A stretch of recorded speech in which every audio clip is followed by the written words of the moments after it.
en esta unidad, sino que vamos a continuar hablando en las siguientes unidades, es un sistema que está constituido por dos o más componentes, pero que no reaccionan químicamente entre sí, sino que uno puede estar disuelto en el otro, ¿sí? No hay una reacción química, a eso llamamos una solución. Hay distintos tipos de soluciones, las soluciones verdaderas, que es la que vamos a estudiar, o soluciones homogéneas, que se la ven, si uno la mira, uniformemente. Ahora, las heterogéneas están formadas por dos o más fases, ¿sí? Y se clasifican en dispersiones coloidales o suspensiones de acuerdo al tamaño de la fase dispersa, ¿sí? Cuando la fase que se disuelve es menor de un milimicrón, es una solución. Si estamos entre un milimicrón y un micrón, es un coloide, y mayor, suspensión. Esto lo vamos a ver al final de esta unidad, vamos a retomar un poquito, vamos a ver las mezclas de estas heterogéneas, pero ahora vamos a hablar de las soluciones verdaderas, o soluciones propiamente ditas, como las llamamos soluciones. Tiene dos componentes, uno es un soluto, que lo indicamos con las letras ST, y otro es un solvente. ¿Qué criterios tenemos que usar nosotros para saber quién es el soluto y quién es el solvente? Bueno, acá tienen los criterios que ustedes tienen que tener en cuenta y analizar cuando van a ver quién es el soluto y quién es el solvente. El solvente es el que está en mayor proporción. El solvente es el que coincide con el estado de agregación de esa solución, porque ya vamos a ver que soluciones sólidas, líquidas y gaseosas, el que coincide con el estado de agregación de la solución, ese es el solvente. Y cuando hay agua, sí o sí, aunque esté en menor proporción el agua, la vamos a considerar solvente, ¿sí? Eso es lo Profe, que ustedes tienen, sí, hay algunos chicos sí. que quieren entrar. Yo no vi la sala de espera, qué raro. A ver.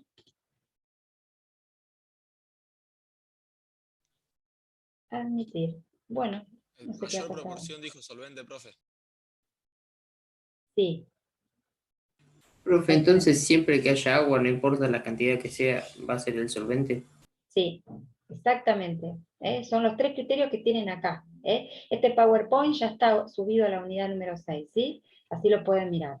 El que está en mayor proporción lo consideran solvente. El que coincide con el estado de agregación, por ejemplo, si tienen un líquido en un sólido y la solución es líquida, aunque esté en menor proporción ese líquido, va a ser el solvente.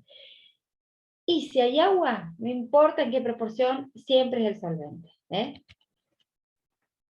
Esos son los criterios que ustedes tienen que tener en cuenta. Acá tienen la clasificación de las soluciones de acuerdo al estado de agregación, si son sólidas, líquidas o gaseosas. Y les puse ejemplos para que vean que no les miento. Cuando, por ejemplo, un sólido se mezcla con otros sólidos, Profe, forman una solución. perdón. Sí, ¿Podría volver a repetir la ¿sí? página anterior? Porque Los recién me criterios. aceptaron y no escuché nada. Ah, me fui para adelante. Recién Profe, no empieza, está la ¿sí? teoría en el No, yo lo subí ayer. Los de informática puede ser que todavía no están habilitados para verla. Porque No, yo estoy en ingeniería agrónoma y no tengo para ver. No, no yo está lo la subí teoría. ayer. Profesora, ¿Eh? yo me fijé A mí no Sí. me parece, profe. y no está la teoría de la unidad 6. No, a mí tampoco Subí me ayer. parece. Bueno, lo voy a chequear. Debe haber habido algún problemilla. Pero lo Solo subí aparece en la ayer. actividad De de la resumen. unidad 4 tampoco está. El cuestionario de la unidad 5. Bueno, chicos, no Y me metí importa. en el Yo 6 y termino, no figuraba la teoría. termino con ustedes y lo miro y la subo. Es un segundo. Sí, No hay ningún problema. hay un video que subieron, después un Sí. cuestionario, actividades resueltas y No actividades importa, yo lo voy a mirar, despreocúpate, no hay problema, no perdamos tiempo porque si no, no avanzamos. Después lo miramos. Esto lo van a tener, si no está todavía, lo van a tener. Yo lo subí ayer, pero yo sé que Ricardo estuvo haciendo unas modificaciones y pudo haber pasado que no esté, pero que no esté visualizado. O sea, está, pero no está visualizado para ustedes y por eso no lo ven. Pero yo después lo modifico, no se preocupen. Termino con ustedes y lo primero que hago. Bueno, nada, acá empieza, soluciones. Hay dos tipos de soluciones, las verdaderas o las heterogéneas. Las verdaderas están formadas por una sola fase y las vamos a llamar soluciones, y son las que más vamos a ver. Y después las heterogéneas que tienen varias fases, la vemos al final de la unidad. Eso, nada más. Acá un criterio, ahora entramos en soluciones verdaderas, un criterio para saber los dos componentes que forman la solución, uno es el soluto y el otro es el solvente, ¿cuál es cuál? ¿Cuál dicen cuál es el soluto y cuál es el solvente? Bueno, el que está en mayor proporción es el solvente, el que coincide con el estado de agregación de la solución también es el solvente, y cuando hay agua, no importa la cantidad que haya, la van a tomar como solvente. Ejemplos de soluciones sólidas es, por ejemplo, cuando un sólido se mezcla con otro sólido sin tener una reacción química y forma el bronce, cobre y zinc, ¿sí? Habría que ver las proporciones y uno determina cuál es el soluto y el solvente, no me la sé de memoria. Un gas en un sólido, el hidrógeno se disuelve en el paladio formando una sustancia sólida, y tenemos hidrógeno ahí adentro, que sirve muchísimo como catalizador. Líquido en sólido, por ejemplo, una amalgama, el mercurio, que saben ustedes que es líquido, en la plata que es sólida. Bueno, soluciones líquidas tenemos millones, ya van a ver, van a trabajar muchísimo con esto. Un líquido que se disuelve en otro líquido sería alcohol en agua, son miscibles en todas las proporciones. Sólido en líquidos, cualquier sal en agua, por ejemplo la sal de cocina, el cloruro de sodio, o cualquier gas en un líquido, el oxígeno en agua, el dióxido de carbono en agua, que sería la soda. Y después, una solución gaseosa es el aire que respiramos, una mezcla de todos los gases. Así que tienen ejemplos de las tres estados de agregación de la solución. Bueno, ¿cómo es que ocurre este proceso de disolución? Cuando ocurre la disolución, ocurren estos pasos que ustedes tienen ahí. Tiene que producirse primero la ruptura de las uniones soluto-soluto, las intermoleculares, ¿sí? Y las uniones solvente-solvente, ¿sí? Y después te tiene que formar otro tipo de unión, por supuesto tiene que haber una interacción soluto-solvente. Y acá tienen el dibujito. Este delta H es un concepto que ustedes todavía no vieron, es entalpía, es el calor que involucra en una reacción, en un proceso, en lo que estemos hablando, acá estamos hablando de disolución, ya lo van a ver en la unidad 7, la unidad 7 van a ver las entalpías, pero acá tengo que hablarles de cómo es que ocurre, así que no me queda otra que nombrárselo, así que cuando vean la 7 ya dentro de unos días, les va a resultar familiar. Cuando ocurre el primer proceso, que es la separación de las moléculas de soluto y la separación de las moléculas de solvente, hay un requerimiento de energía, se necesita energía para que esto ocurra. Esas soluciones se llaman, esos procesos se llaman endotérmicos, necesitan calor. Después lo van a ver y lo van a afianzar bien en la 7. Y cuando ocurre la última parte, que es la tercera energía, o delta H, o entalpía, que es cuando se forma la unión soluto-solvente, acá se puede liberar calor o absorber calor, cualquiera de los dos casos. Si se libera, se llama exotérmica esa reacción. Bueno, para que ocurra este proceso de disolución de cualquier soluto en un solvente, tenemos que hablar un poquito de la espontaneidad, o sea, que ocurre espontáneamente, ustedes lo ven y lo han comprobado y les puse ejemplos, ocurre espontáneamente, y hay dos parámetros que tienen que tener en cuenta para que este proceso ocurra, es el cambio energético, que yo acá les puse una flechita, que debe bajar la energía del sistema, y el grado de desorden, que es otro término de termodinámica, que es la entropía, que es el desorden de cualquier proceso, tiene que ir aumentando. Hay reacciones que no son, o sea, no reacciones, en este proceso de disolución, no son energéticamente factibles, no ocurren. Por ejemplo, acá tengo el ejemplo de cuando el cloruro de sodio en agua, se disuelve el cloruro de sodio en agua, esta es una reacción endotérmica, es decir, que necesita calor. No sería espontáneo, pero ocurre, ustedes saben que ocurre. ¿Por qué ocurre? Porque prima el otro factor, que es el desorden. El agua, al disolver la estructura tan cristalina y tan ordenada del sodio, del cloruro de sodio, al disolverlo, aumenta el desorden de esa solución, y por eso se favorece el proceso y es espontáneo. Muy bien.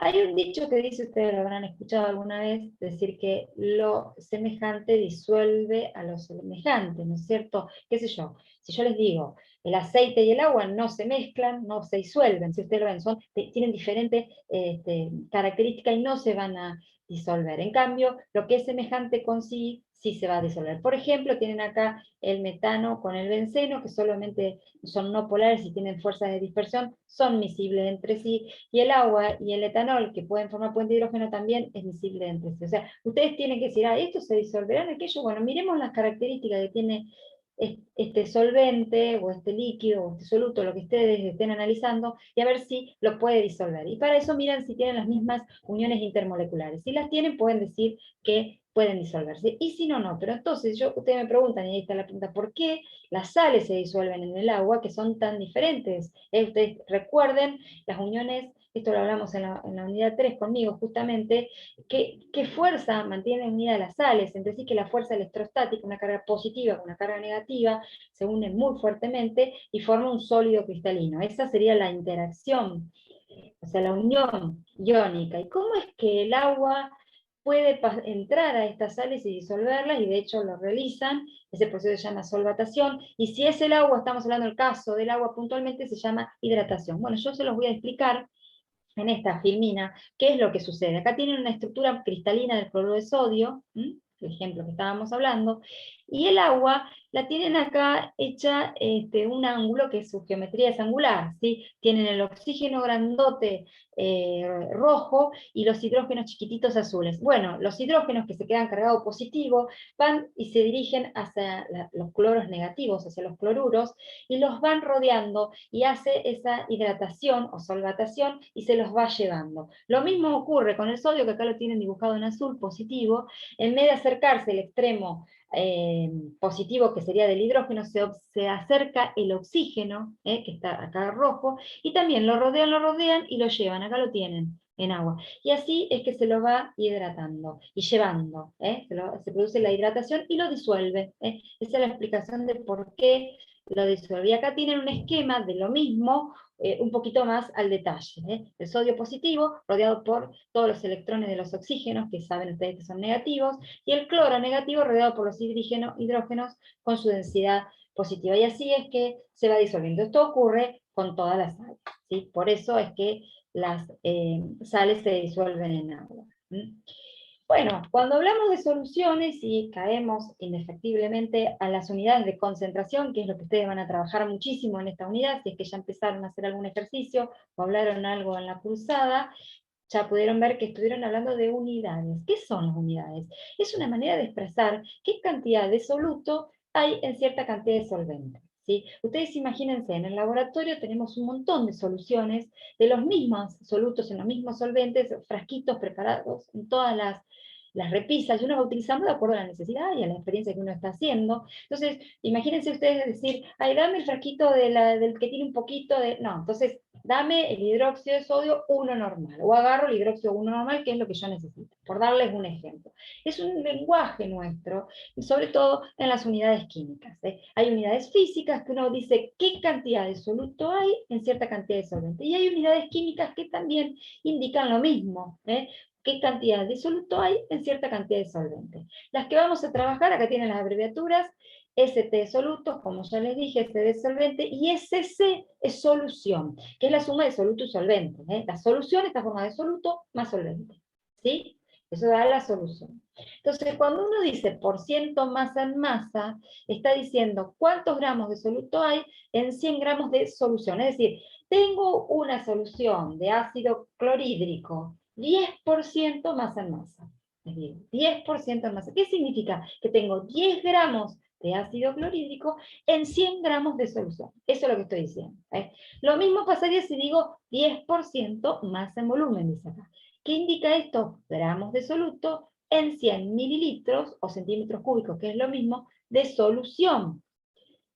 También puedo decir lo mismo, pero en volumen. Por ciento, en volumen, puedo estar en una solución de alcohol en agua, por ejemplo, que ambos son líquidos, entonces es más fácil medir, y digo 10% volumen de alcohol. O al 70%, que ahora es tan famoso, y lo usamos tanto, 70% de alcohol. ¿Qué significa? Que tengo 70% del alcohol, el etanol, en 100 mililitros de agua. Lo llevo hasta 100 mililitros con agua. Gramos por litro, de otra manera, son los gramos de soluto pero ahora en 1 litro o 1000 mililitros, que es lo mismo de solución, y partes por millón también es otra unidad que se usa, ppm, se dice, son los miligramos de soluto en 1 kilo de solución, de miligramos por litro, también puede ser. Estas son unidades físicas. Ahora vamos a ir a las unidades químicas, que son las unidades, igual nos interesan todas y las usamos todas sin hacer discriminación de cuál es física y cuál es química, pero las que hablan ya de nuestra materia son las unidades químicas, que es molaridad, por eso son conceptos nuevos que ustedes están viendo, que es M grande, acá lo tienen, son los moles de soluto en 1000 mililitros de solución. Es decir, que yo tengo una solución 2 molar de hidróxido de sodio, tengo 2 moles de hidróxido de sodio en 1 litro de solución. Eso es lo que quiere decir. Ustedes esto lo tienen que saber, ¿sí? Saber qué significa lo que están leyendo y tener que interpretarlo, y poder pasar de una unidad a la otra. Ahora tienen otro concepto que es molaridad, es M chiquita, ¿sí? Esta era M mayúscula, esta es la M chiquita, son moles de soluto, y acá se los puse en colorado, porque es la única unidad que hace referencia a solvente, en 1000 gramos de solvente. Todas las otras unidades, tanto la física como las químicas, hacen referencia a la solución final. Acá no. La molaridad, la M chiquita, dice cuántos moles de soluto hay en 1000 gramos de solvente. Es diferente. Van a ver que con los cálculos les da distinto. Perdón, profe, ¿podrías repetir que Sí. se me cortó la conexión? Sí, no sé desde qué punto se te cortó la conexión, pero acá estoy hablando de las unidades químicas. Primero hablé de Cuando marcaste esto, dijiste lo de Colorado y ahí se me cortó. bueno, la molaridad, y lo puse acá en colorado porque es la única unidad, tanto de la física como de las químicas, que están expresados en solvente. La molaridad son los moles de soluto que hay en 1000 gramos de solvente, no en solución. Así que bueno, para que lo vean y les sea más visual, por eso se los puse en colorado. Todas las demás, tanto la física como la química, hacen referencia a solución. Después sigue normalidad, no lo veo porque tengo una barra acá que me molesta, lo podría ocultar, sería buenísimo, pero sigue normalidad, ¿no? Sí. Sí. Normalidad, que es N, y después fracción molar, lo hago de memoria, pero sí. En normalidad, que es N, que es el número de equivalentes de soluto en 1000 mililitros de solución. Ahora vamos a ver qué es ese número de equivalente. Y el último, creo que está ahí, lo hago de memoria, habla de fracción molar. Sí, ¿no? sí, fracción molar. Fracción molar, Moles de que- soluto sobre moles totales.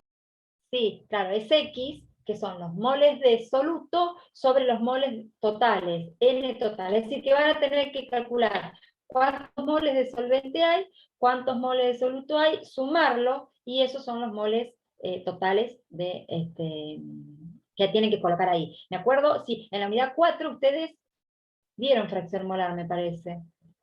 Tuvieron que ver. Me parece. Sí. Sí. Y ahí Sí. decíamos, bueno, en la unidad 6 lo vamos a ver, acá lo tienen, la fracción molar es esa.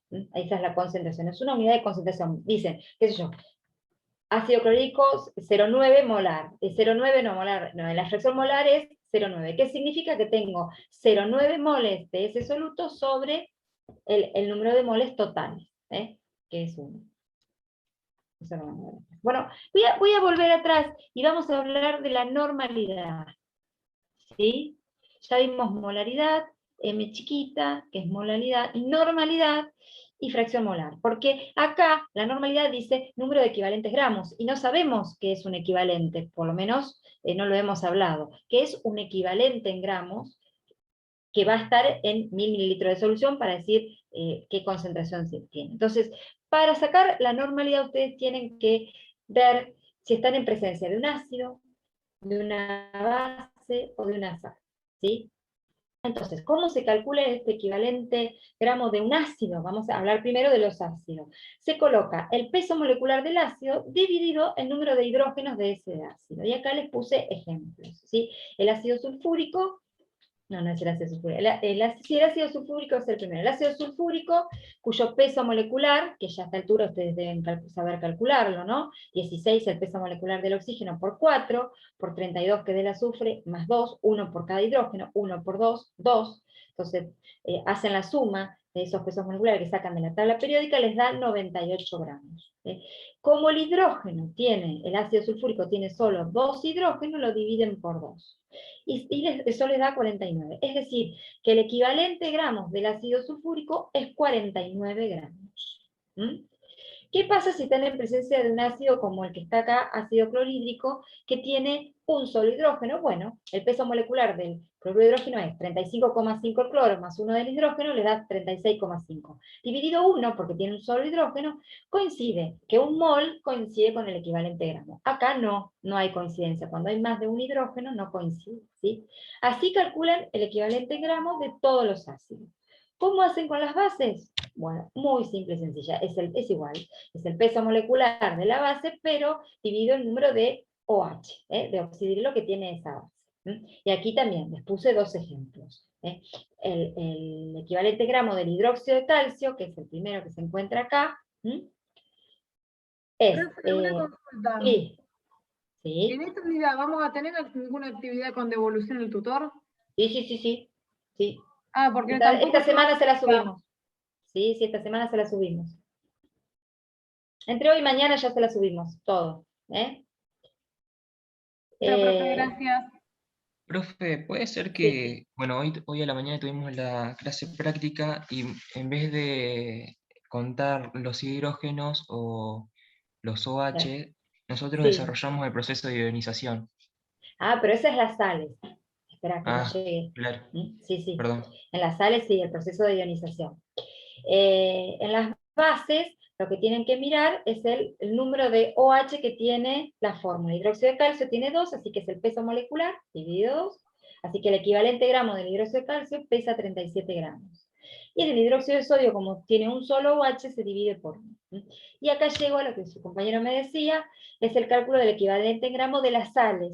Ponen el peso molecular de la sal dividido la carga de los cationes o la carga de los aniones. Por eso tienen que mirar el proceso de ionización.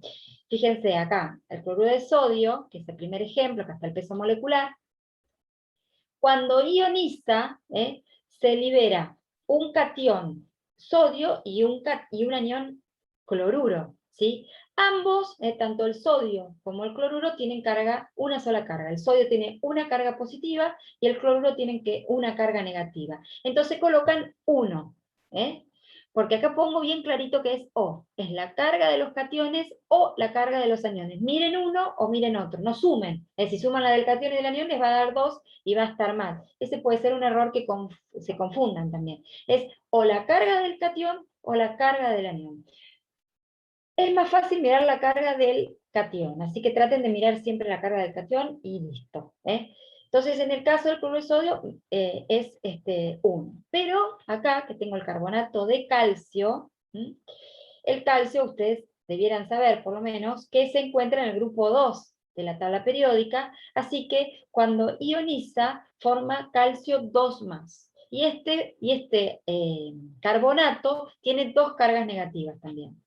Así que se queda con 2 cargas negativas, si miran el catión es -2, y si miran el anión es -2, y si miran el catión es +2. Así que lo tienen que dividir por 2. Así que ahí tienen que mirar el proceso de ionización. ¿Sí? Muy bien. Así que ahí ya les di un pantallazo de cómo calcular la normalidad. Bueno, ustedes ya se habrán ¿No dado podrías, cuenta que... profe, explicar Sí. el último ejemplo que está abajo? Sí. Sí, estoy pensando cómo hacer, porque esto sería hermoso en un pizarrón. Por ahí no se dan cuenta lo que yo les estoy diciendo, cómo disocia, ¿no se dan cuenta? Con el número de oxidación, por ejemplo, del aluminio, y después lo Claro. multiplicas por 2, te da Ese es el 6. problema que tienen, que no se dan cuenta. Calcio. ¿Lo ven? ¿Lo ven el Word que abrí? No. No, porque estás compartiendo pantalla del PowerPoint.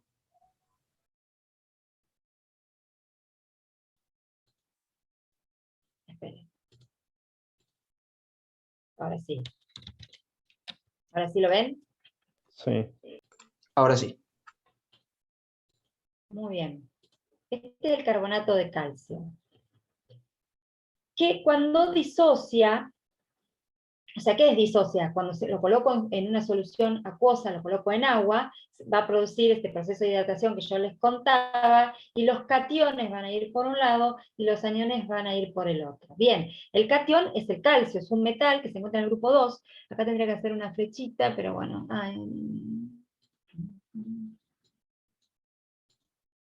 hacemos así, flechita, muy bien. Entonces se forma calcio 2 más,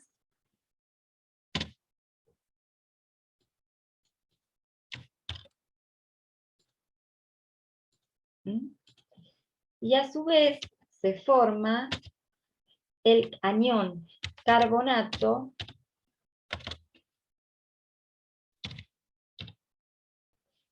2 menos.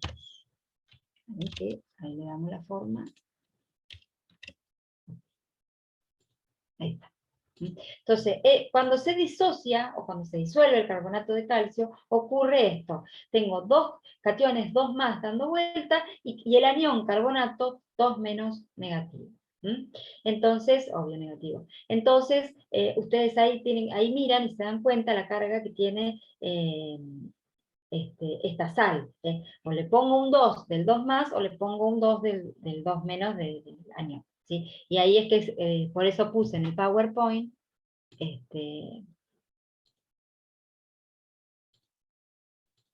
ahí, puse acá un 2.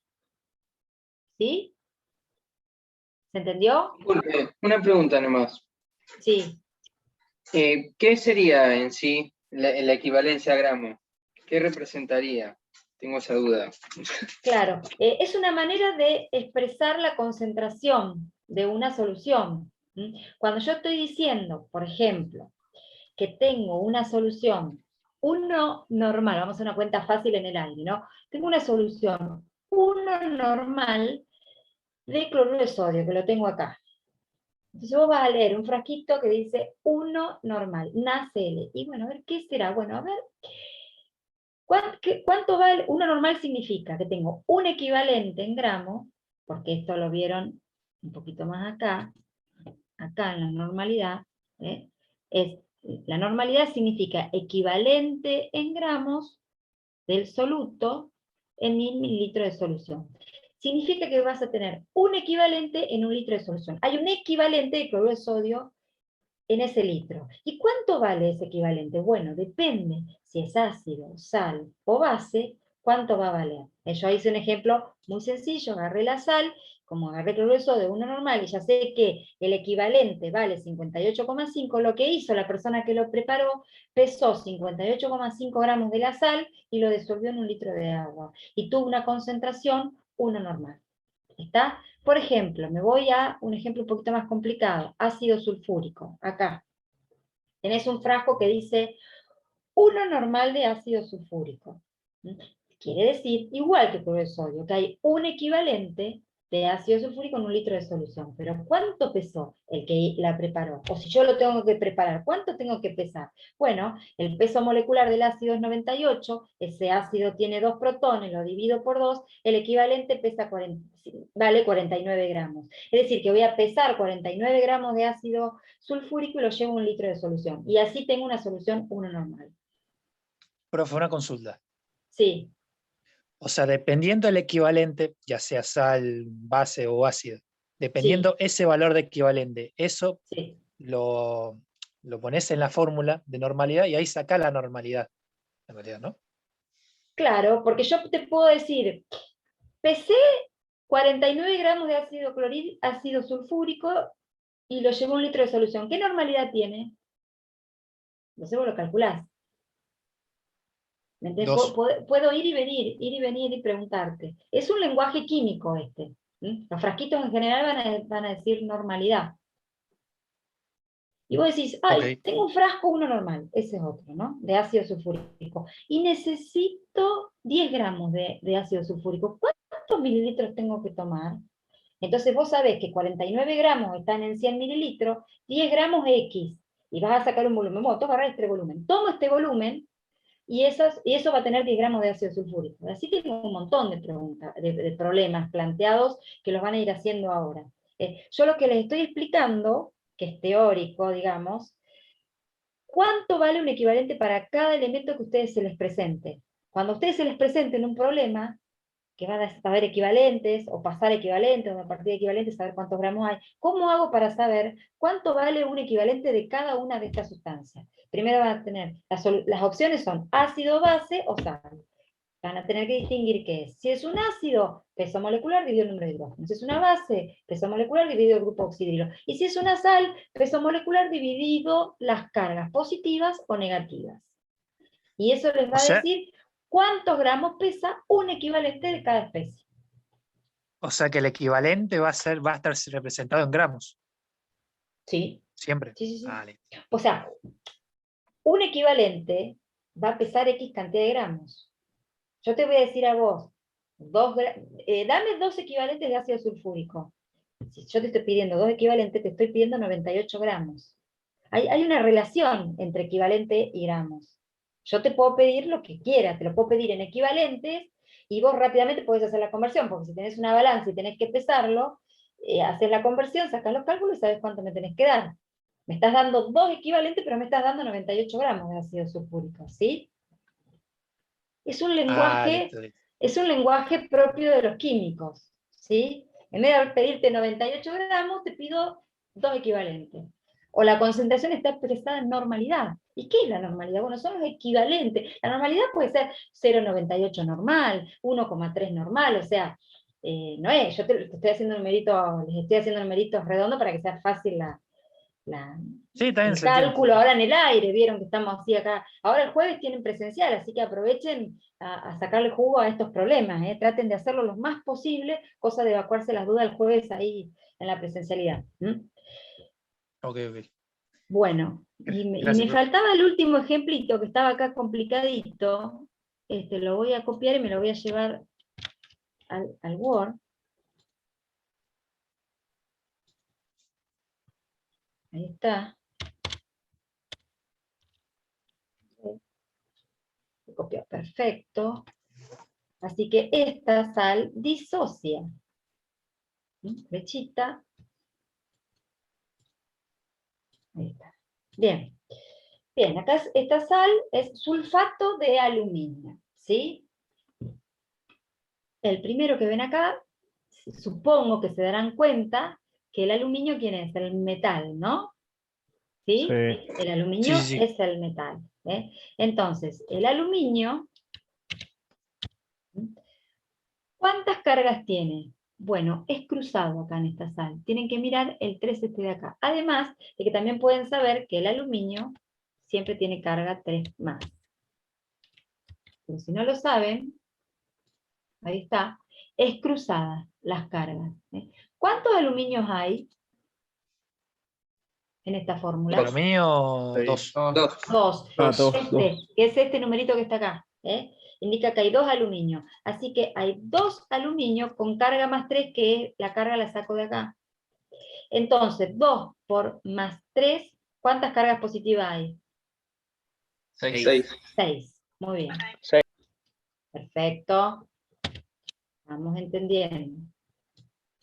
Eso es más fácil de hacer que el sulfato.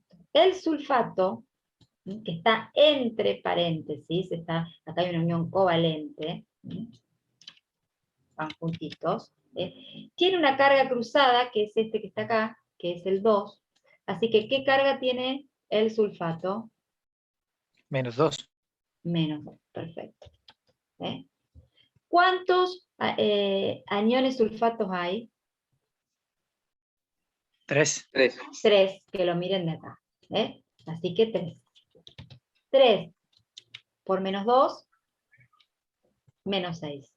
Por supuesto, las sales son neutras, así que les va a dar exactamente igual si miran el catión o el anión, pero yo creo que es más fácil mirar el catión. Por eso yo les decía que miren siempre el catión y es más fácil. Así que por eso acá tienen dividido 6. Entonces, ese es el equivalente en gramos de esa sal. Sulfato de aluminio. Profe, o sea que tanto podés ir a cualquier lado, o sea, si querés buscar los números equivalentes, puede ser tanto en catión como anión. Ambos te van Sí, a dar sí, el mismo sí. resultado. Sí, ambos te tienen que dar el MISIP. No te da igual, es porque algún error hay. Las sales son neutras, ¿sí? O sea, ¿qué quiere decir neutra? Que tenés la misma cantidad de carga positiva que de negativas al formarse la sal, ¿sí? Así que miran, siempre tienen que mirar uno u otro. Es el peso molecular dividido la carga del catión o anión. O.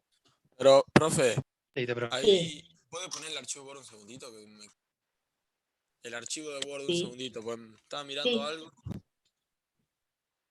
Ahí va. ¿Ahí lo ves? Sí. Copialo. ¿Y Esto por que qué no está en el Power. los Sí. dos te darían 6, en uno tenés 2 y 3, y en el otro que tendrías 4 y 2? Claro. Este 4 te confunde. Exacto.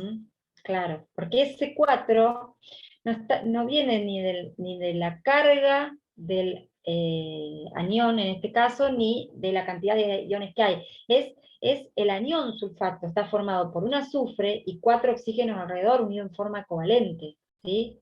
Entonces, es un anión formado por un azufre y 4 oxígenos, y ese 4 significa eso, que hay 4 oxígenos, pero no habla de la carga.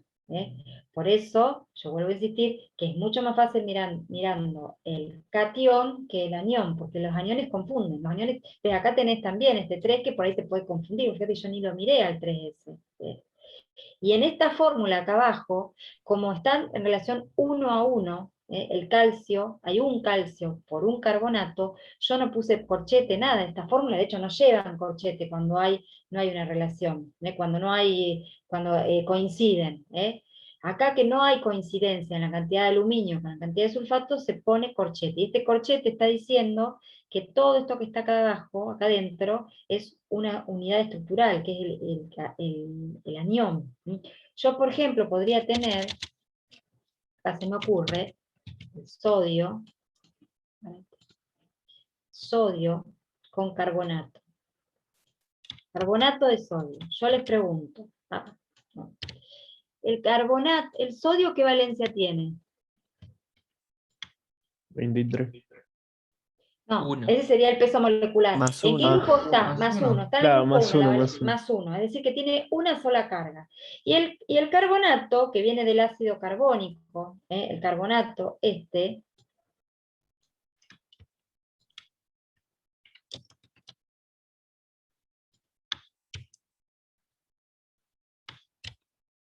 viene del ácido carbónico. Sí.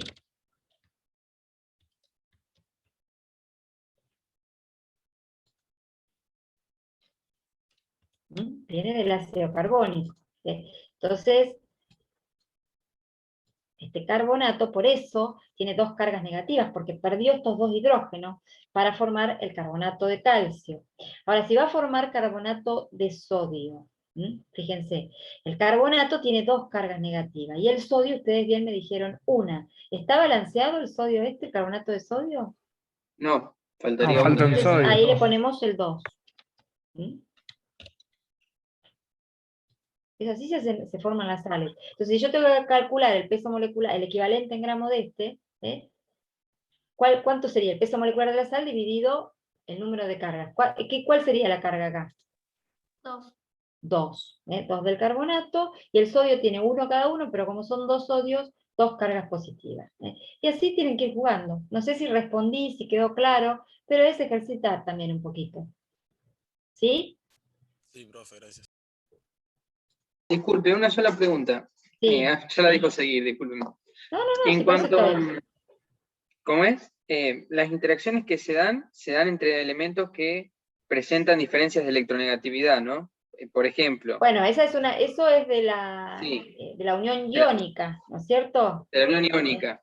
En la unión iónica había una gran diferencia de electronegatividad entre la parte del catión, que son los metales, y los no metales, que es el anión. Hay una gran diferencia de electronegatividad, y eso hace que se produzca una unión iónica con todas las características, que es transferencia de electrones, formación de cationes y de cargas, que se atraen por fuerza electrostática. Sí, estamos en sales, Sí. o sea, que tienen esa unión, ¿sí? A mí la duda que me viene sería en ese sentido, supongamos que vos, si tenés un óxido que puede ser metálico y no metálico, Sí. Un no metálico no interactuaría. Los óxidos tienen uniones covalentes. Covalentes. No ¿Y el es de- metálico? Todos.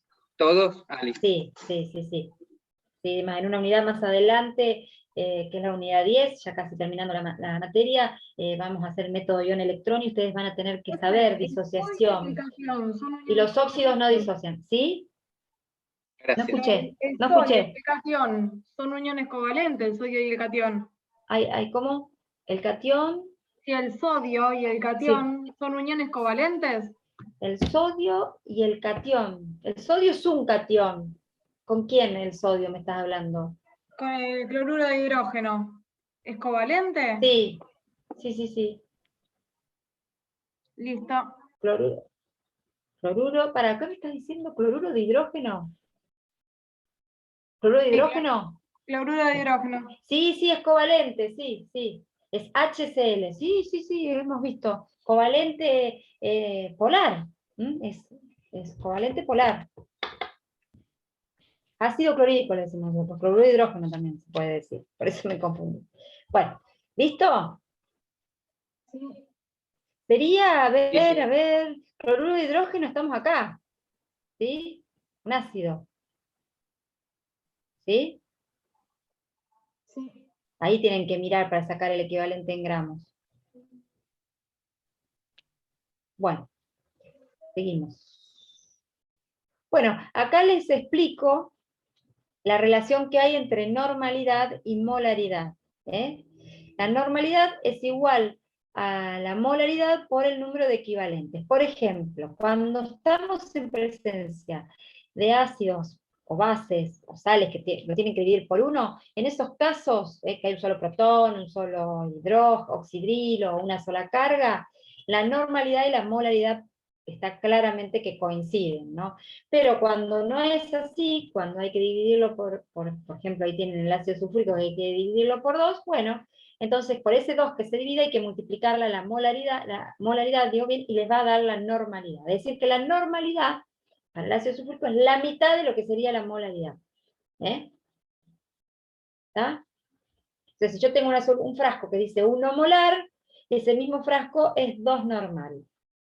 ¿Sí? Esa es la relación que hay entre la molaridad y la normalidad. O sea que la relación sería el doble de la molaridad. Sí, para el ácido sulfúrico, que es el que lo divido por 2. Claro, ¿Sí? claro. Si no, sería para otros casos, sería por lo que sea, lo que es uno se lo divide. La parte depende de la división, del Sí, número que depende de eso. O sea, esa es la relación. Cuando cualquiera de los ejemplos que vimos, que se divida por 1, en este caso, por ejemplo, normalidad y molaridad coincide, acá no. La molaridad, o sea, la normalidad es igual a la molaridad por 2. Acá, la normalidad es el doble. Acá, a ver otro ejemplo, creo que de las sales, acá sería 6 veces más grande la normalidad con respecto a la molaridad. Esa es la relación que hay entre normalidad y molaridad. Después pónganse a mirar con un lápiz y papel y se dan cuenta, es muy sencillo. Bueno, vamos a continuar acá. Hasta lo que vimos recién es una clasificación de las soluciones en forma cuantitativa, o sea, exactamente la cantidad. Acá vamos a hablar un poquitito de la clasificación que se les da a las soluciones en forma cualitativa. En general, digamos, cuando uno tiene un frasco, ponele, de una solución, uno puede decir, esta es una solución diluida, esta es una solución concentrada, esto es lo que dice acá. ¿Qué significa que sea diluida? Que es muy bajita la concentración. Y uno dice que es concentrada cuando tengo mucha cantidad de soluto en esa solución. Esa es una característica, o sea, no estoy diciendo tengo tantos gramos, no estoy diciendo una exacta. Estamos diciendo de una diluida o concentrada. Esa es una clasificación que se hace en forma cuantitativa. ¿Y qué podemos saber? ¿Cómo podemos hacer para...? Sí.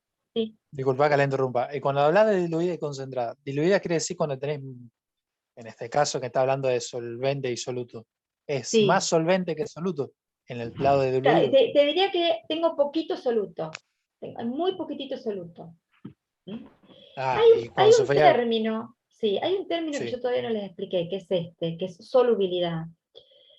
Que ahí tienen la definición, y es la máxima cantidad de soluto que se puede disolver en cierta cantidad de solvente, y acá dice en condiciones de presión y temperatura, porque son parámetros que si varía la temperatura va a variar cuánto se puede disolver, y si varía la presión también. Por eso está aclarado eso. O sea, la solubilidad es la máxima cantidad de soluto que se puede disolver en cierta cantidad de solvente, a una presión y temperatura constante. Y a esa solución se la llama solución saturada, ¿sí? Porque es la máxima cantidad que puedo tener. Ahora, Este es el típico ejemplo de cuando le echas demasiada azúcar al té. claro, cuando le da mucho azúcar al té, el azúcar cae, lo van a ver en el fondo. Entonces, si ustedes agarran un poquito de té, sin la sal, sin el azúcar que está en el fondo, van a tener una solución saturada de té. ¿Sí? Ahora, si yo agrego azúcar y no se disolvió todavía todo, perdón, se disolvió todo, ustedes no lo ven, están en presencia de una solución insaturada, menor a la saturada, o sea, menor cantidad. A esta solución insaturada se la puede clasificar a su vez por diluida o concentrada. ¿Qué significa? Diluida es que le puse 2 granitos de azúcar, nada. Y concentrada es cuando casi estoy llegando a la saturación. Agregué muchísima azúcar, pero todavía no llegué a la saturación. ¿Me siguen hasta acá? Entonces estoy en presencia de insaturada, que puede ser diluida o concentrada. Y saturada cuando llegué al límite. Más de eso no se puede disolver. Pero miren lo que dice ahí abajo, acá. Sobresaturada. Bueno, ¿qué significa? Que tengo más concentración diluido que la saturación. Pero, che, si me acabas de decir que no se puede. Bueno, bajo ciertas condiciones muy cuidadosas en el laboratorio, uno puede disolver más cantidad de un soluto en cierto solvente. Puede disolver, sobre todo jugando con la temperatura, pero es una solución muy inestable, que con un golpecito así, ve, en las paredes del vaso de precipitado ya precipitó. Es decir, que es muy inestable. Ustedes tienen que saber que existe y que se puede hacer en el laboratorio, ¿sí? Y cuando yo le pregunto qué es una solución sobresaturada en los finales, me sepan decir que es una solución que tiene más concentración que la permitida, pero es muy inestable y con un pequeño golpe precipita y vuelve a estar saturada, porque el precipitar quedó disuelto lo que se permite y vuelve a estar saturada, ¿sí? Simplemente con eso nos ponemos contentos los profes cuando les preguntamos, ¿sí? ¿Quedó clara esta filmina? Profe, ¿a Sí, qué se pero refiere precipite? Acá está explicado lo que yo les dije recién, en palabras, ¿sí? Sí, pregúntame. ¿Qué significaría que se precipite? Que si precipite es que pase al fondo y lo veas, a la sal. Se forma un precipitado, un sólido abajo. ¿Sí? Por ahí lo dije pensando que ustedes saben, ¿no? Solubilidad es cuando un soluto, que es el de menor proporción, se disuelve en cierta cantidad de solvente. Vamos a poner azúcar en agua, como hablábamos recién. Yo voy a agregar azúcar, se va a disolver, se va a disolver, hasta que ya no se disuelve más. Esa solución la voy a llamar saturada. No puedo tener más azúcar disuelta. La completé. Cada elemento, cada soluto tiene está medido. A una temperatura determinada, que se dice generalmente temperatura ambiente, a 25 grados y a presión atmosférica, está tabulado, está calculado cuánto se puede disolver de distintos solutos en agua, que es el solvente universal. ¿Sí? Entonces, es la solubilidad de esa sustancia. De 9,8, bueno, 9,8 gramos del producto que sea, del soluto que sea, en 100 mililitros de agua. Bueno, poco se disuelve, más no puedo disolver. Entonces, cuando tengo esta solución, es saturada. Si tengo menos de esa concentración, se llama insaturada, que no llegó a la saturación. A su vez la puedo clasificar en diluida, cuando tiene muy poquitito soluto, o concentrada, cuando estoy llegando casi a la saturación. Y en ciertas condiciones especiales puedo preparar una solución sobresaturada, que tengo más concentración de soluto disuelto en ese solvente, pero son con situaciones cuidadosas de laboratorio, con técnicas cuidadosas de laboratorio, se hace una solución sobresaturada muy inestable, que con cualquier perturbación cae ese exceso que se solubilizó, que estaba disuelto, precipitado, ¿no? Cae y se queda en el fondo, el sólido. Y ahí quedó nuevamente saturada la solución. Profe, le hago una consulta. ¿Cuándo Sí. arrancaríamos con los laboratorios nosotros? Mirá, el año pasado muy lamentablemente no lo pudimos hacer. Y este año va a depender de cómo va la pandemia. Esperemos que podamos hacerlo, y si no lo verán más adelante, chicos. Los grados, los cursos más elevados, o sea, quiero decir avanzados, no más elevados, sino más avanzados en años de estudio, los que están en tercero, segundo, tercero, cuarto año de la universidad, están yendo al laboratorio, ¿sí? La facultad decidió que primer año no vaya, por una simple y sencilla razón, la cantidad de gente que son, entonces no se puede hacer, no es factible, pero por ahí la pandemia nos da un giro y podemos ir, no se va a saber, no lo vamos a saber hasta que... Porque nosotros estamos haciendo nada más que las prácticas ahí en la... Sí. Donde Sí, serían el los año pasado laboratorios, fue pero así. nada más que las prácticas. Sí, no tienen acceso al laboratorio, lamentablemente. Pero por eso, por la cantidad de gente que son. De todas maneras, los laboratorios nuestros son muy básicos, y los que le enseñan a ustedes es el reconocimiento del material y técnicas básicas para trabajar, ¿sí? Con lo cual llegarían a lo mejor a un segundo año presentándose por primera vez al laboratorio y no reconociendo el material y no teniendo pues las técnicas, y las aprenderán ahí. Haciendo ya una preparación un poco más compleja, van a preparar y reconocer el material, ¿sí? Así que bueno, es lo que hay, gracias a Dios podemos encontrarnos todavía. Yo estoy rogando que no suspendan la presencialidad, ¿eh? Estoy rogando, pero bueno, eso va a depender de cómo avance la pandemia en junio, ¿sí? Y en la zona. Está bien, profe. Pero bueno, por ahora no, chicos, por ahora no. No nos habilitaron. Bueno, acá está escrito lo que yo les acabo de explicar, así que después lo leen. Yo ahora cuando termine la clase se lo subo.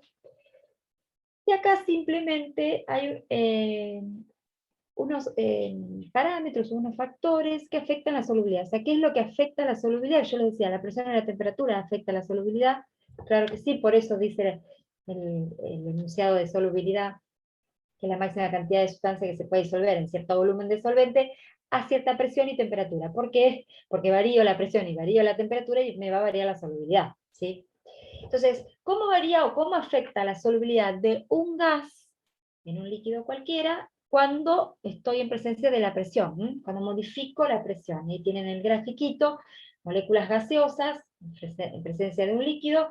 Si yo aumento la presión, por supuesto, la solubilidad aumenta porque aumentan la energía cinética de esas moléculas gaseosas, chocan contra la superficie de ese líquido y son atrapadas por las uniones intermoleculares, las uniones de interacción, y disuelven mayor cantidad. Este es el caso típico, ejemplo de las bebidas gaseosas, que tiene dióxido de carbono en agua, más los distintos componentes saborizantes y todos los componentes que tiene una gaseosa. Cuando le agrego presión, esta gaseosa, o sea, el dióxido de carbono se solubiliza más. Cuando abro la gaseosa y la coloco a presión, deja de estar a presión y pasa a estar a presión atmosférica, ustedes ven que va a disminuir la solubilidad y hay un burbujeo constante de las moléculas de gas hacia la atmósfera, ¿sí? Hasta el punto que se va a ir todas, ¿sí? Se pierde la solubilidad. Bueno, eso así que afecta la presión a la solubilidad cuando el soluto es un gas. ¿Sí? Bien. Ahora, ¿cómo afecta la temperatura? Cuando el soluto también es un gas. El aumento de la temperatura casi siempre disminuye la solubilidad de todos los gases, porque aumenta la temperatura, aumenta la energía cinética de los solutos y adquieren una energía cinética adecuada para escapar de la superficie del líquido, entonces se disuelve menos cantidad de gas. Ahí tienen un gráfico de solubilidad en función de la temperatura de distintos solutos en agua. Fíjense cómo cae cuando aumenta la temperatura. Casi algunos se afectan más que otros, pero hay una disminución de la solubilidad cuando aumenta la temperatura. Ahora, ¿qué pasa? Eso siempre soluto gaseoso, solvente líquido. Ahora vamos a hablar cuando ambos, tanto soluto como solvente, son líquidos. Ambos son líquidos. Si yo tengo una mezcla de dos líquidos, solutos líquidos, puede pasar tres cosas que ahí están en violetitas. Una, que sean miscibles en todas sus proporciones. ¿Qué quiere decir miscibles? Que se mezclen en todas las proporciones, como el alcohol y el agua, ¿sí? El alcohol y el agua, el etanol, el alcohol medicinal, tiene este grupo OH que permite hacer un puente de hidrógeno con el agua, entonces es miscible en todas las proporciones. Así pongo una gotita de alcohol o una tonelada y media de alcohol, se van a mezclar, entonces ahí no hay concepto de solubilidad, ¿sí? No puedo poner una solubilidad o ver cómo se afecta, se disuelve en todas las condiciones, ¿sí? Me voy al otro extremo, acá, no son miscibles, como el agua, el aceite, acá agua y tetracloruro de carbono, que es un solvente no polar, no se mezclan, entonces tampoco puedo hablar de cómo se afecta la solubilidad porque no son miscibles. Ahora, en el punto intermedio, parcialmente miscibles que está acá, o sea, parcialmente se mezclan uno con otro, ahí llega un punto que llega a la saturación. Saturé y llegué a la solubilidad. Entonces ahí sí puedo hablar de cómo se afecta la solubilidad de esos casos. Tienen ejemplos, acá yo creo que tengo escrito, cada uno. Por ejemplo, el agua con el éter etílico a 25 grados, el agua disuelve, dice acá, 5,9% en peso de éter, es decir, que 5,9 gramos de éter se disuelve en 100 gramos de agua, que son las unidades que les expliqué recién. Yo ya leyendo esto, ya sé, por definición, como se los expliqué, por aquí, que me pasé, acá, en peso es esto, masa en masa, 5,9 gramos del soluto, que es el éter, en 100 gramos de solución, de la mezcla agua y éter. Así que ya con eso, ya lo sé. Ya estamos. Bueno, en estos casos uno puede hablar cómo se afectan, bueno, la temperatura, en algunos casos puede aumentar la solubilidad al aumentar la temperatura y en otros casos puede disminuir, depende cada caso. Y la presión no afecta la solubilidad. La solubilidad de los líquidos se afecta muy poco. Yo acá tengo un gráfico. Profe, sí. ahí justo mandó un compañero que se va porque tenemos otra clase a las 5. No hay ningún problema, no hay ningún problema. No hace Ahora falta yo que me también me interrumpa. voy. Sí, Y te sí, vayan, pregunto cuánto queda de clase. 2 minutos. 2 minutos de clase. Como Yo, para por ver después supuesto, el coso. no. Igual está grabado y lo voy a subir, ¿sí? Eso, Pero 2 para ver minutos, yo cuánto a las fue. 5 termino. Y sigo la próxima clase. El jueves que viene ustedes tienen presencial, así que no nos vemos, pero el martes que viene continúo donde dejamos, que es acá vamos a dejar ya casi, prácticamente. Bueno, usted, el que se tiene que ir, se va retirando, no hay ningún problema. No me interrumpa, el que se tiene que ir se va, no hay ningún problema, yo en 2 minutos termino. Y después subo la grabación. La solubilidad ¿cómo se afecta la solubilidad de sólidos ahora? De sólidos en un líquido, ¿cómo se afecta con la temperatura? Y tienen un gráfico muy interesante, que la solubilidad con respecto a la temperatura, fíjense, en general es así, aumenta la temperatura, aumenta la solubilidad, ¿vieron? Aumenta. Pero hay algunos, como el sulfato de cesio, que baja. Pero en general uno puede decir que aumenta la solubilidad. Y con la presión no hay no afecta para nada. La solubilidad de cloruro de sodio, dice en agua, solo varía un factor de 1,095 cuando la presión aumenta de 1 a 1000, que es muchísimo. Así que no afecta la presión. Muy bien. Y lo último que vamos a ver son las propiedades electrolíticas de las soluciones o electrolito. ¿Qué es un electrolito? Es una pregunta muy, muy habitual de final, ¿sí? Nosotros nos vamos a encontrar, con los profes se van a encontrar en la parte final, ¿sí? Y bueno, les vamos a ir haciendo preguntas de todas estas cosas que estamos viendo en los teóricos, más allá de este parcial que van a tener, que es resolución de problemas, ¿sí? El parcial es resolución de problemas. Una pregunta teórica en un parcial puede ser allá en la unidad 2, en la tabla periódica, si el radio atómico aumenta o no en uno a otro y por qué, se les puede preguntar. Eso sería una pregunta teórica en un parcial, pero en general va a ser 100% resolución de problemas, ¿sí? Sobre todo si estamos en la virtualidad, en la presencialidad como hasta ahora. En el final nosotros nos vamos a encontrar y ya ahí hacemos preguntas teóricas. Y les podemos preguntar, ¿qué es un electrolito? Y es una sustancia, como dice, que cuando se disuelve en agua conduce la corriente eléctrica. ¿Y qué condición tiene que tener para que conduzca la corriente eléctrica? ¿Se les ocurre? Sólido. ¿Eh? ¿Sales, dijiste? ¿Sale? Repetir la ¿Qué es un pregunta. metal o no? No, o sea, si yo pongo algo en agua, lo disuelvo, y conduce la corriente eléctrica, ¿qué tendrá que haber ahí adentro? Ustedes no me ven las manos, pero ¿qué tendrá que haber dentro del agua? Electrones. Y no sé si electrones, pero cargas. Ah. Cargas. Tiene que haber movimiento. O sea, pero para que una sustancia que la disuelva en agua y conduzca la corriente eléctrica, tiene que haber un movimiento de cargas positivas y negativas, ¿sí? Para cerrar este circuito que tienen ahí. Las sales, por ejemplo, como recién vimos cómo es la hidratación de las sales que van, los cloruros por un lado, cloruro de sodio, ¿no? Y el sodio por el otro, las cargas positivas y negativas en agua. ¿Ustedes qué piensan? ¿Conducirá la corriente eléctrica una sal disuelta en agua a esa solución? Sí. Sí, porque hay movimientos de carga. Siempre para que haya conducción de la corriente eléctrica tiene que haber movimiento de carga. En la unión metálica le hablamos de los electrones que saltan a la capa de Gales y se mueven. Entonces el movimiento hace que tenga conducción de la corriente eléctrica. Acá un electrolito es una sustancia que cuando se disuelve en agua se disocia y forma iones y conduce la corriente eléctrica. Un no electrolito no se disocia. Y lo voy a marcar este ejemplo. Por ejemplo, un electrolito, la glucosa, que es el azúcar, cuando se disuelve en agua no genera cargas. Entonces no conduce la corriente eléctrica. Ahora, el cloruro de sodio, que genera cargas de sodio y de cloruros, sí conduce la corriente eléctrica. ¿Sí? Ahora, fíjense este foquito acá, esta experiencia que está acá. Tengo 3 soluciones, todas en la misma concentración, dice acá. Entonces yo esperaría que, ahí tienen, todavía no vimos pila ni nada de todo esto, estos circuitos, pero lo vamos a ver. Acá está enchufado a una corriente, que tienen un foco, acá tienen agua, acá tienen 2 electrodos, no sé, se lo ven los cables ahí, y tienen una solución de distintos solutos ahí. Uno es un electrolito fuerte, que encendió el foco porque cerró el circuito, las cargas al moverse.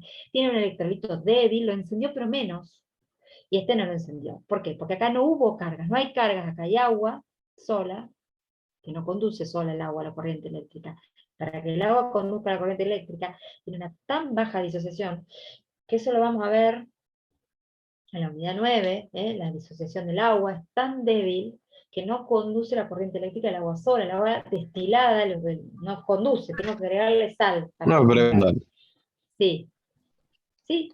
Simplemente por curiosidad, ¿cuánta sal se necesitaría para conducir corriente eléctrica? No, poca, un puñadito, y conduce. Tiene que haber que se muevan las cargas y ya conduce. O sea, acá hay azúcar y no se conduce, no hay conducción. Y acá hay una sal, hay 2 sales, y esta conduce más que esta. Este por ahí es el primer concepto que ustedes van a ver acá, por primera vez, es el concepto de un electrolito fuerte y uno débil. El fuerte, como está esta flecha, es en un sentido, se disocia completamente. Cuando yo coloco sal, cloruro de sodio, el agua va y lo va tomando en esa solaración, que yo les expliqué, hasta que llega a la saturación, y más no va a disolver y va a quedar el cloruro de sodio ahí abajo, pero hasta que llega a la saturación, lo va a disolver y va a producirse esta flecha, y va a haber conducción de la corriente eléctrica. Ahora, hay otros electrolitos, este es el ácido nitroso, pero hay unos cuantos más, que no se disocian completamente. Parte de este ácido, en presencia del agua, libera protones y iones nitrito, pero parte queda ya como un sólido depositado. Estos dos se unen y vuelve para este lado, queda como un sólido. Acá está el estado de agregación. Y entonces por eso, al haber menor cantidad de cargas dando vuelta, prende menos el foco. Entonces, un poquito la pregunta que hizo su compañero, con un poco alcanza, pero encenderá el foco de esta manera, pero cuando voy agregando más sal va a llegar a prenderlo mejor, ¿no es cierto? Entonces, si se agrega agua salada de mar, sería la tercera imagen, ¿no? Y si fuera a agregar sal a agua de manera artificial, entre comillas, sería el del medio. Sí, un agua destilada que vos le vas agregando. Te sorprenderías, el agua de la canilla, ¿cuánta sal tiene? Nosotros hacemos una experiencia en el laboratorio que ustedes la verían, si pudiéramos ver, analizamos el cloro que hay en la canilla y verían que hay mucha. a mucha sal, cloruro de sodio, entonces conduciría de esta manera. O sea, destilaríamos el agua, que es un proceso de destilación que es, se evapora el agua en un dispositivo preparado especialmente, y se recoge en otro recipiente, y todas las sales quedan acá, y el agua pura queda acá. Esa no conduce la corriente eléctrica. Le podríamos ir agregando a poquito sal, y llegar a un punto hasta que el foco se encienda, ¿sí? Y uno podría determinar para esa cantidad de agua cuánto foco necesito para que se prenda. Pero por eso, esta experiencia, yo acá se los aclaré, que es todo en la misma concentración, porque si no, no lo puedo comparar. No podría comparar esta intensidad del foco, ¿sí? Bueno, creo que hasta aquí podríamos parar, ¿sí? Me quedaría esto de disolución y estabilidad, ya prácticamente termino, más propiedades coligativas lo último. Bueno, nos veríamos nosotros el martes que viene y continúo, ¿sí? Acá, después de esto, acá, en disolución, ¿sí? Sí, profe, no. Bueno, profe, Bueno, muchas gracias. nos vemos, hasta Hasta luego. luego. Bueno, Chao, chao, profe. hasta luego. Profe.